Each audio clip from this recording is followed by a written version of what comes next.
मैं doctor Damina Chaudhary, professor education, Vardhaman Mahavir खुला विश्वविद्यालय के बीएड प्रशिक्षण कार्यक्रम में आप सभी का हार्दिक स्वागत करती हूँ।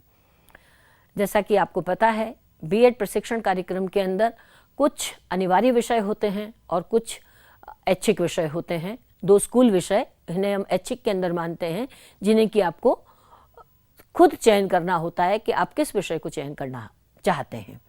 लेकिन जो अनिवार्य विषय हैं, उन अनिवार्य विषयों को आपको सभी को पढ़ना होता है।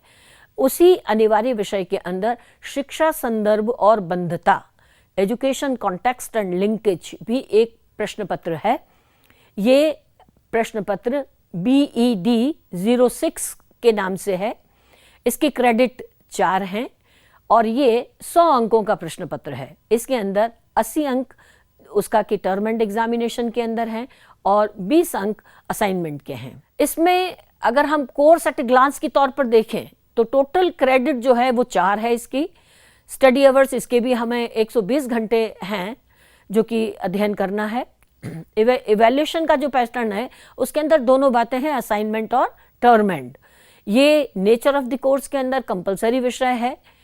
असाइनमेंट जो है आपका जो लास्ट एग्जामिनेशन टर्म एंड होने वाला है जून के अंदर, उसके पहले जो अप्रैल माह आता है, उस अप्रैल माह में 30 तारीख तक आपको इसको असाइनमेंट को जमा करवा देना है। हमारे जो एग्जामिनेशन होते हैं टर्म एंड एग्जामिनेशन, वो जून माह में ही होते हैं। ये विषय हिंदी के अंदर लिखा गया है। ये सेल्फ लर्निंग मटेरियल है, तो इस बात का पूरा इसके अंदर ध्यान रखा गया है कि विद्यार्थी स्वयं अध्यापन करके, पढ़ करके और फिर आगे अपने को जो भी विषय के अंदर इसको मुश्किल है उसको दूर कर सके। इसमें कुल 17 यूनिट्स हैं और programme coordinator doctor Kirti Singh हैं और programme convener doctor RR Singh हैं। यदि विषय संरचना की दृष्टि से देखें तो इसके अंदर शिक्षा संदर्भ और बंधता, इसके अंदर जो सबसे पहली बात स्पष्ट की गई है वो पहले ब्लॉक के अंदर शिक्षा का अर्थ, संप्रत्यय, शिक्षा के लक्ष्य, प्रवृत्तियां एवं उसके कौन कौन से अभिकरण हैं, इसकी विवेचना की गई है।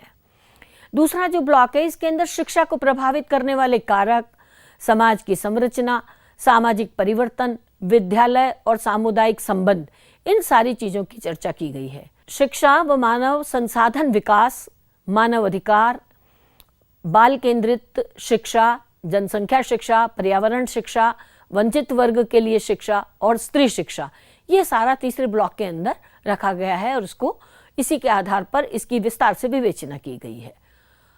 चौथे ब्लॉक के अंदर जब देखें तो मूल्यपरक शिक्षा व राष्ट्रीय एवं भावात्मक एकीकरण, खुला अधिगम, समाज और शिक्षा और भविष्य का भारतीय समाज, इन सारी बातों को इस विषय संरचना के अंदर समाहित किया गया है ताकि विद्यार्थी इस विषय से संबंधित सारी जानकारी प्राप्त कर सकें। इस विषय को पढ़ने के उपरांत विद्यार्थी सामाजिक परिवर्तन, समाज की संरचना, शिक्षा और सामाजिक परिवर्तन, क्या शिक्षा के विभिन्न अभिकरणों को स्पष्ट कर सकेंगे, शिक्षा को प्रभावित करने वाले कारकों की व्याख्या कर सकेंगे, शिक्षा का अर्थ, संप्रत्यय, लक्ष्य एवं प्रवृत्तियों की व्याख्या कर सकेंगे, विद्यालय व समुदाय के संबंधों की महत्ता स्पष्ट कर सकेंगे, शिक्षा और मानव संसाधन विकास की महत्ता बता सकेंगे, शिक्षा व मानव अधिकार व भारत में बच्चों की स्थिति की व्याख्या कर सकेंगे, बाल केंद्रित शिक्षा से क्या अभिप्राय है,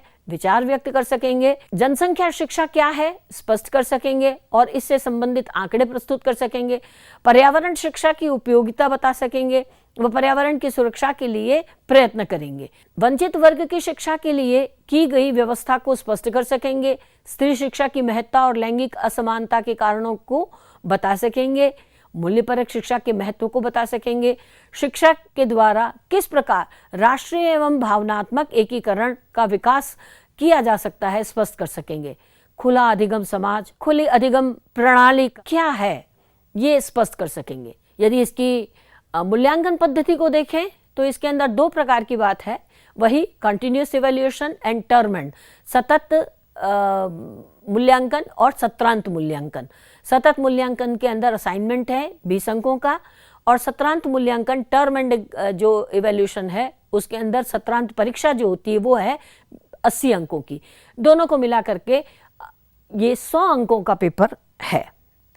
अब जो दूसरी बात आती है कि इसका क्वेश्चन पेपर का पैटर्न कैसा होगा, चाहे वो असाइनमेंट हो या टर्म एंड एग्जामिनेशन हो। इसके अंदर 3 प्रकार के प्रश्नों को इसके अंदर रखा गया है। एक तो है very short answer type question, जो कि 1 वर्ड 1 सेंटेंस के अंदर जिनका उत्तर दिया जा सकता है। दूसरा है शॉर्ट आंसर टाइप क्वेश्चंस, जो कि 200 शब्दों में जिनका जवाब दिया जा सकता है। और तीसरा है ऐसे टाइप, जो कि 800 शब्दों के अंदर इसका जवाब आप दे सकते हैं। यदि असाइनमेंट के अंदर देखें तो असाइनमेंट के अंदर 4 प्रश्न हैं 4 अंकों के, और चारों ही आपको करने हैं। 4 में से आपको 2 प्रश्न करने हैं और वो 8 अंकों के हैं। इसी तरह जो निबंधात्मक प्रश्न है वो केवल आपको 2 में से 1 प्रश्न करना है और वो 8 अंकों का है। यदि सत्रांत परीक्षा का देखें तो 8 में से 8 करने हैं प्रश्न आपको वेरी शॉर्ट आंसर टाइप, और उसके 16 अंक हैं। 4 करने हैं 8 प्रश्नों में से वेरी शॉर्ट आंसर टाइप, जिनका कि 32 अंक है। 2 प्रश्न करने हैं, दोनों ही इंटरनल चॉइस के साथ में हैं, और 1 प्रश्न 16 अंक का है और दोनों मिला के 32 अंक के होते हैं। ये होंगे आपके ऐसे टाइप प्रश्न। तो निबंधात्मक प्रश्न, लघुत्तरात्मक प्रश्न, अति लघुत्तरात्मक प्रश्न, तीनों प्रकार के प्रश्न इसके अंदर रखे गए हैं। अध्ययन के लिए इसमें आपकी काफ़ी सारी पुस्तकें जो हैं वो अग्रवाल, एसके, बंसल, आर्य तथा शर्मा शिक्षा के सिद्धांत, बटलर की 4 फिलॉसफीज, ये सब तो आपको पढ़ना ही है। इससे संबंधित और भी बहुत सारी किताबें आपको मिल जाएंगी। बहुत ज़्यादा इसमें विस्तार से हमने नहीं बताया है, पर जो खास तौर से आपको पढ़ना चाहिए वो है report of secondary education commission, report of education commission 1966, national policy of education 1986, programme of action national policy of education, international commission on development of education, education learning to be, International Commission on Education for the 21st Century, Learning the Treasure Within, UNESCO Report of Dulles 1996। ये चीज़ें आपको पढ़ना बहुत ज़रूरी है, क्योंकि यदि आप शिक्षा जगत के साथ जुड़े हुए हैं और निरंतर एक शिक्षक के तौर पे अपने को आप स्थापित करना चाहते हैं, तो ये शिक्षा से संबंधित सारी जानकारी आपको होना बहुत ही आवश्यक है। तो जितनी भी महत्वपूर्ण सूचनाएं हैं इस स्लाइड के माध्यम से हमने आप तक पहुंचाई है। इसके अलावा भी यदि आपको किसी भी तरह की कोई समस्या आती है तो आप programme coordinator doctor Kirti Singh को संपर्क कर सकते हैं, and convener education doctor R Singh को आप कांटेक्ट कर सकते हैं। धन्यवाद।